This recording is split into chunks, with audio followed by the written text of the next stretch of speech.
नमस्कार प्रेक्षकांनो, स्वागत आहे तुमचं. आपण स्टार प्रवाहावरील ठरलं तर मग ही मालिकेचे रिव्ह्यू ऐकत आहोत. तर आजचा एपिसोड खूप धमाकेदार असणार आहेत मित्रांनो. तर शेवटपर्यंत नक्की बघा आणि हो, चॅनलला सबस्क्राईब करायला विसरू नका. सुरुवातीला त्यांनी दाखवलेलं आहेत की सायलीला स्वप्न पडलेलं असतं की तिचे आई बाबा तिच्यापासून दूर जात आहेत आणि ती मोठ्याने ओरडत असते, बाबा, आई, बाबा. आणि ती दूर गेलेले असताना ती मोठ्याने ओरडते की बाबा, आणि तेवढ्यात तिला जाग येते. अर्जुनही तिच्या डचकण्यामुळे उठतो आणि तिला म्हणतो की काय झालं सायली, तू अशी डचकून का उठली? सायली म्हणते की माझे आई बाबा माझ्यापासून दूर जात आहेत असं स्वप्न मला पडलं, त्यामुळे मी डचकली. ती म्हणती हा आईबाबांचा विषय तुम्ही उकरून काढलात आणि आणि म्हणून तो आता माझ्या मनातनं जात नाहीये. आणि शेवटी स्वप्न म्हणजे जे आपल्या मनात असतं तेच दिसतं ना. अर्जुन म्हणतो अगं असं काही नसतं, शांत हो, झोप आणि आराम करून घे. सायली म्हणते मला एक सांगा, माझ्या जन्मदात्यांचा शोध तुम्ही नक्की थांबवाल ना? अर्जुन गोंधळून जातो आणि ऊ करतो. तेवढ्यात सायली म्हणते तुम्ही माझं ऐकाल ना? आत्ता कुठे माझं कुटुंब पूर्ण झालं आहे. सायली म्हणते जे आहे जे नाहीये त्यामागे पळण्यापेक्षा जे आहे त्यात मला आनंद घालवायचा आहे. जे कधी घडणारच नाही त्याची वाट बघणं खूप त्रासदायक असतं. त्यामुळे मनाला ना फक्त हुरहुर लागून राहते. त्यामुळे ते पुढे घडणारच नाहीये, कदाचित घडणारेत अशा मागे पळायचं नाहीये. अर्जुन म्हणतो किंवा तुझे आई बाबा तुला परत मिळतील, त्यांचं प्रेमही तुला परत मिळेल. सायली म्हणते कदाचित हा शब्दच नको आहेत मला माझ्या आयुष्यात. अनिश्चित असं काहीच नको आहेत मला. सायली म्हणते माझ्या आयुष्यात निश्चित असे फक्त तुम्ही आहात. आई बाबा आहेत, हे घर आहेत, इथली माणसं आहेत आणि मी खुश आहे त्यात. मला खरंच बाकी काही नकोय. सायली खूप रडते आणि म्हणते तुम्ही प्लीज माझ्या आईबाबांचा, माझ्या जन्मदात्यांचा शोध थांबवा, तर आता प्लीज थांबवा. अर्जुन सायलीला म्हणतो सायली आणि तिचे डोळे पुसतो, मी कधी माझ्या बायकोला त्रास होऊ देईल का? सायली म्हणते अहो पण. अर्जुन म्हणतो तू फक्त हो किंवा नाही मध्ये उत्तर दे. तुला कसं असं वाटतं की मी माझ्या बायकोला त्रास होऊ देईल? सायली म्हणते नाही. अर्जुन म्हणतो झालं तर मग जे काही घडलं आहे ते सगळं विसर, ते सगळं डोक्यातनं काढून टाक आणि शांतपणे झोप आता. ठीक आहे असं बोलून सायली आणि अर्जुन दोघेही झोपून जातात. अर्जुन मनात विचार करतो सायली तू कितीही नाही म्हटली असती तरी तुझं स्वप्न तुला हेच दाखवत आहे. तुझ्या मनात कुठेतरी तुला तुझ्या आईबाबांना भेटावं असं वाटत आहे आणि ती भेट मी घडवून आणणारच. इकडे प्रिया महिपतला घाबरून पळत असते, खूप पळत असते आणि महिपत तिचा पाठलागच करत असतो. आता महिपतला तिने एवढं चिडवल्यानंतर महिपत तिला सोडणार थोडीच आहे प्रेक्षकांनो. मला तर वाटतं महिपतने आता तिला पूर्ण ठार मारण्याचाच प्रयत्न केलेला विषय म्हणजे विचार करून आलेला आहेत. पण काय होईल प्रेक्षकांनो, खरंच महिपत प्रियाला ठार मारेल का फक्त धमकी देईल? प्रिया खूप पळत एका रूममध्ये येते आणि बहुतेक त्याची कडी बाहेरनं लावलेली असते आणि ती तिथेच अडकून जाते आणि महिपतही तिच्या मागे तिथेच येतो. प्रिया ओरडते वाचवा मला, वाचवा मला. महिपत म्हणतो पळ ना आता, कुठल्या बिळात पळते, कुठल्या बिळात जाऊन लपते लप. आज तुझे तुकडे केल्याशिवाय हा महिपत शिक्रे हलत नसतो इथून. आणि प्रिया म्हणते वाचवा मला, वाचवा मला. आणि महिपत तिचं तोंड दाबतो. महिपत म्हणतो तुझा बाप पण आता तुला माझ्यापासून नाही वाचवू शकत. आज तुझे तुकडे केल्याशिवाय मी इथनं जात नसतो. आणि महिपत तिच्या पोटात चाकू खुपसणारच तेवढ्यात तिकडून कोणीतरी आवाज देत आहे, ए कोण आहे रे? आणि प्रिया तर खूप घाबरलेलीच असते आणि महिपत हा आवाज ऐकून तिथून पळून जातो. आणि प्रिया किती शहाणी बघा आता प्रेक्षकांनो काय करते ती. तिने जे हातात कात्री आणेल होते ना, तिच्याने स्वतःच्या हातावर कापून घेतलं आणि मग मोठ्याने ओरडते वाचवा मला, वाचवा मला. आणि ते तिथं सगळे सिस्टर्स आणि ते कॉन्स्टेबल वगैरे आलेले असतात. ते म्हणतात ओ मॅडम काय झालं? प्रिया अशी दाखवते की मी खूप घाबरलेली आहेत. ती म्हणते मैपत शिकरे त्याने माझ्यावर वार केला. त्यातला एक नर्स म्हणतो अय्यो केवढं रक्त येतंय. इकडे सकाळ झालेली असते आणि अर्जुन आणि सायली यांचा सीन दाखवलेला असतो. सायली साडीची घडी घालत असते आणि अर्जुन खुर्चीवर बसून काहीतरी विचार करत असतो. सायली म्हणते काल मी यांच्यावर जरा जास्तच चिडले. ते माझ्यावरच्या प्रेमापोटीच माझ्या आईबाबांचा शोध घेण्याचा प्रयत्न करत होते. पण हे नको त्या गोष्टीसाठी जीवाची फरफड करताय हे मी न रागवता सांगायला हवं होतं. अर्जुनही तोच विचार करत असतो आणि म्हणतो, माझंच चुकलं. सायलीचा मूड माझ्यामुळेच बिघडलाय. मला माझा शोध तर थांबवता येणार नाही, पण त्यासाठी मी माझ्या बायकोला तर डिस्टर्ब नाही ना करू शकत मी. अर्जुन काहीतरी विचार करून सायली समोर जातो आणि म्हणतो, सॉरी, मी तुझ्या विरुद्ध वागायला नको होतं. सायली पण म्हणते, मी पण सॉरी, तुमच्यावर मी चिडायला नको होतं. अर्जुन म्हणतो, नाही नाही, मी पण जास्त सॉरी. सायली म्हणते हसून, तुम्हाला एक विचारू का? तुम्ही इतके गोड केव्हापासून आहात? लहानपणापासून की मोठे झाल्यावर आणखी गोड झालात? अर्जुन म्हणतो, ॲक्च्युली ना मी लग्नानंतर गोड झालोय. सायली म्हणते, अर्जुन म्हणतो, माहिती का? कारण माझी बायको साखर आहे, साखर. सायली हसते आणि अर्जुनही हसतो आणि सायली म्हणते की मग आता ऐकाल ना तुमच्या बायकोचं? जे सापडणारच नाही आहे त्याचा शोध थांबवाल ना? अर्जुन थोडा कन्फ्यूज होतो की काय बोलावं काय नाही. आपल्याला तर माहिती आहे की अर्जुन काय त्याचा शोध सापडणार म्हणजे शोध सोडणार नाही. पण अर्जुन म्हणतो, ओके, तुला जे हवं आहे तेच होईल. सायली तिथनं ती साडी घेऊन कपाटात ठेवते आणि अर्जुन विचार करतो की मला माहिती आहे सायली, मनात कुठेतरी तुलाही तुझे आई बाबा यायला हवेत. म्हणून म्हणालो मी, तुला जे हवंय तेच होईल. अँड थँक गॉड ते ऐकून तू शांत झालीस. पण हो, मला आता पोलीस स्टेशनमध्ये जाऊन तुझं गाठोडं राहिले का ते बघायलाच हवं. सायली म्हणते, बरं आता खाली जायचं ना, विसर्जनासाठी सगळे आपली वाट बघत असतील. अर्जुन आणि सायली दोघेही खाली जातात. इकडं सगळी घरातल्या लोकांची विसर्जनाची तयारी झालेली असते. अस्मिता म्हणते की सायली अर्जुन आता कुठे राहिलेत? अश्विन म्हणतो की मला विसर्जन करून लगेच निघायचंय हा. कल्पनाताई म्हणतात, अरे जाशील, आपला घरचा उत्सव मनापासून साजरा तर कर. तू नाही होत तो तुझी आपली जायची घाई. प्रतापराव म्हणतात, नाही तर काय. विमलताई म्हणतात की बघा ते आले दोघं जण. अर्जुन म्हणतो, काय झालं, तुम्ही थांबलात का आमच्यासाठी? प्रतापराव म्हणतात, अरे काय हरकत नाही, चला आता बाप्पाला निरोप देऊयात. सायली म्हणते, आधी आरती करून घेऊया. कल्पनाताई म्हणतात, अर्जुन तू आणि सायली दोघे मिळून आरती करून घ्या. आणि आरती सुरू करण्याच्या आधी अर्जुन घोषणा देतो, गणपती बाप्पा मोरया, मंगल मूर्ती मोरया. आणि सर्वजण आरती करतात. आरती झाल्यानंतर अर्जुन ती गणपतीची मूर्ती हलवतात आणि नंतर प्रतापराव ती गणपतीची मूर्ती उचलून विसर्जनासाठी बाहेर त्यांच्या गार्डनजवळ एक छान छोटासा ड्रम छान सजवलेला असतो आणि त्याच्यामध्ये ते सर्वजण विसर्जन करण्यासाठी आलेले असतात. सुभेदार घरातले सर्व लोक आनंदाने गणपती बाप्पाचं विसर्जन करतात आणि सर्व निघून जातात. तेव्हा अश्विनला कोणाचा तरी फोन येतो आणि म्हणतो, हॅलो.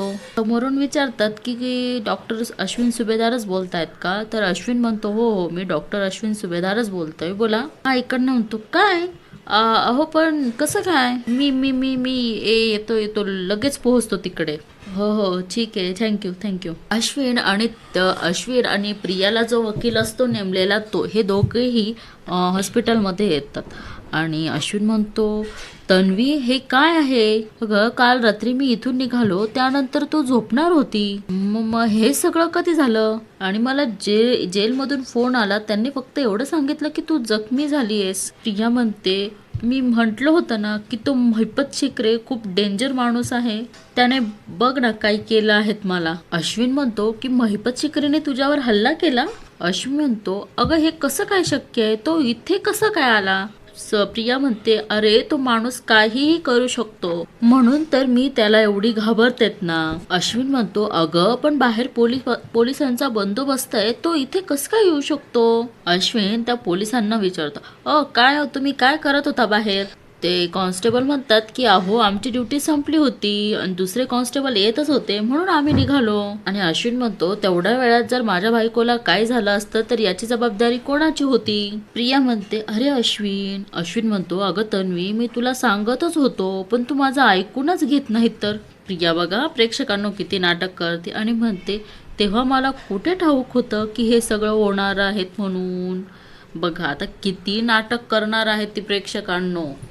ती अश्विनला फसवते आहे, ती कोर्टालाही फसवते आहेत, ती तिच्या आईबाबांना म्हणजे खोट्या आईबाबांना सुद्धा फसवते आहेत. किती विचित्र दाखवली आहेत ना प्रेक्षकांना ही तन्वी.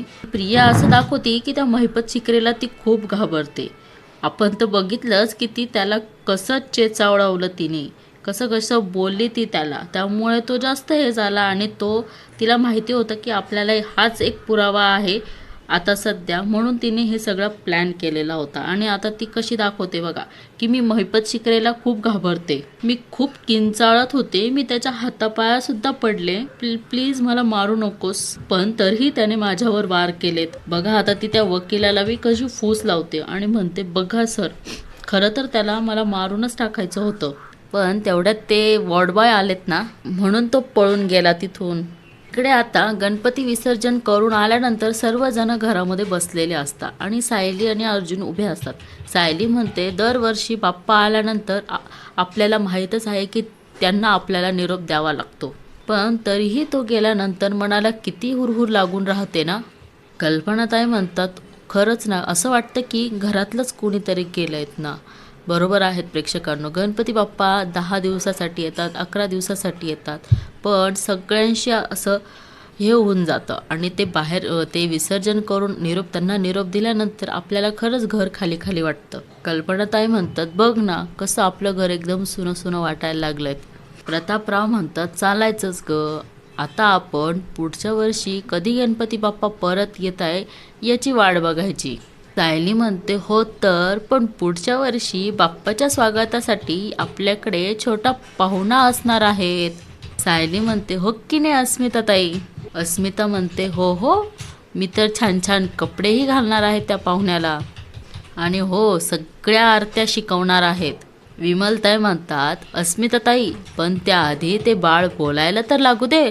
अर्जुन म्हणतो सगळ्यात महत्त्वाचं त्याला तर या जगात पहिले येऊ तर द्या. बरोबर बोलतोय अर्जुन, पण कसं असतं ना, बाळाची चाहूल लागली की आपोआपच माणूस सगळ्या गोष्टी बोलायला लागतो. आता कल्पनाताई बघा हा काय बोलतात आणि म्हणतात की अस्मिताच्या बाळाला एकटं एकटं वाटलं तर त्याच्यासोबत खेळायला त्याचा मामे भाऊ किंवा मामे बहीण तर पाहिजेच ना. अस्मिता म्हणते ना. प्रतापराव म्हणतात अगदी बरोबर बोलली कल्पना. प्रतापराव म्हणतात सायली अर्जुन विचार करतायत की नाही. कल्पनाताई म्हणतात काय रे अर्जुन. अर्जुन म्हणतो माझी तर काय हरकत नाहीये, and that I am very sure की माझ्या बायकोचीही काही हरकत नसेल. आणि सायली तिथनं लाजून हसून तिथनं निघून जाते आणि सगळेजण म्हणतात की लाजली ही. अर्जुनही म्हणतो मीही माझे कपडे चेंज करून ऑफिसला जातो, आलोच. अस्मिता म्हणते अरे हा पण लाजला वाटतं. इकडे प्रिया म्हणजे हॉस्पिटलचं सीन दाखवलेलं आहे. अश्विन म्हणतो हे हॉरिबल आहेत, खूप खूप जास्त हॉरिबल आहेत. तो वकील म्हणतो पण या गोष्टीचा आपल्याला मोठा फायदा होऊ शकतो. प्रियाला तर तेच हवं होतं, पण प्रिया दाखवत नाही की हे सगळं मी प्लॅन केलेलं आहे महिपतला इथे आणण्यासाठी आणि हा पुरावा गोळा करण्यासाठी. पण ते वकील म्हणतात की काल कोणी ना कोणी त्याला इथे येताना बघितलंच असेल. प्रिया म्हणते की मी कॉरिडॉरमधून पळत पळत होते ना, तो तेव्हाही तो माझ्या मागे मागे मागे पळत होता. तिथे CCTV कॅमेरे आहेत, त्यात रेकॉर्ड झालं असेल ना. ते वकील म्हणतात म्हणजे शिकरेने तुमच्यावर हल्ला केलात तर याचा आपल्याकडे आता पुरावा आहेत. ते वकील म्हणतात तो दाखवून आपल्याला कोर्टात हे सिद्ध करायचं आहे की तो किती भयानक माणूस आहेत. तो दाखवून आपल्याला कोर्टात हे सिद्ध करायचं आहे की तो किती भयानक माणूस आहेत. अशा माणसाला घाबरून तुम्ही तुमचा जीव वाचवण्यासाठी गेली 2 वर्ष कोर्टात खोटी साक्ष देत राहिला होता. आता हे कोर्टाला मान्य करावंच लागेल असं तो वकील बोलतो. आता मी तर त्या प्रियाला शाबासकीच देणार आहे. वा काय प्लॅन केला ना प्रियाने, काय डोकं चालवलं, काय डोकेबाज आहे ती प्रिया, हो की नाही प्रेक्षकांनो. तुम्हाला काय वाटतं, पण याचा उपयोग होईल का नाही होणार हे आपल्याला पुढे जेव्हा सिरियल नवीन एपिसोड येतील तेव्हाच आपल्याला कळेल की आता काय काय ड्रामा होणार आहेत बरं का प्रेक्षकांनो. ते वकील म्हणतात थोड्याच वेळात तुम्हाला कोर्टासाठी पोलीस न्यायला येतील, तुम्ही तयार राहा. मी निघतो आता, कोर्टातच भेटू. हां चला येतो मी, असं बोलून तो वकील तिथनं निघून जातो. अश्विन म्हणतो, तन्वी आजच्या कोर्टातल्या हिअरिंगसाठी ऑल द बेस्ट आणि काळजी करू नकोस, सगळं आपल्या मनासारखं होईल. बघा ती प्रिया कसं बोलती. हां सगळं माझ्या मनासारखंच होणार रे मूर्खा. म्हणजे हिचं काय म्हणावं आता, एवढा जीव लावणारा नवरा भेटलाय तरी त्याला कधी मूर्ख तर कधी बावळट म्हणत असते. बघा प्रेक्षकांनो, ही मला तर वाटतं ही सुटूच नाही. मी माझ्या जीवाशी खेळून एवढा मोठी रेस घेतली, ती काय उगीच नाही. आता इकडे सायली काहीतरी स्वयंपाक करत असते आणि काय होतं माहीत नाही प्रेक्षकांनो मलाही.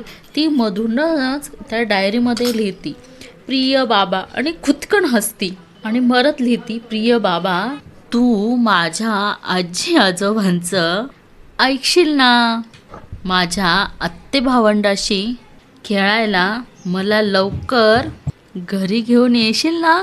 सायली ते बघून स्वतःच लाजते सुद्धा आणि हसते सुद्धा. म्हणजे आता तिलाही असं वाटतंय की आपण आता आपलं छोटंसं एक बाळ व्हावं अशी मला तरी वाटतंय की आता तिची इच्छा तशीच आहे. कल्पना आहे ती ताई तिकडनं येतात आणि म्हणतात की सायली डचकते आणि बघतात की भेंडीची भाजी. अरे वा, आज तर मस्त नवऱ्याच्या आवडीचा बेत चाललेला दिसतोय. सायली ना खूप हसते आणि तिचा विचार तो वेगळा चालूच असतो. कल्पना ताई म्हणतात, काय आज काही खास आहेत का.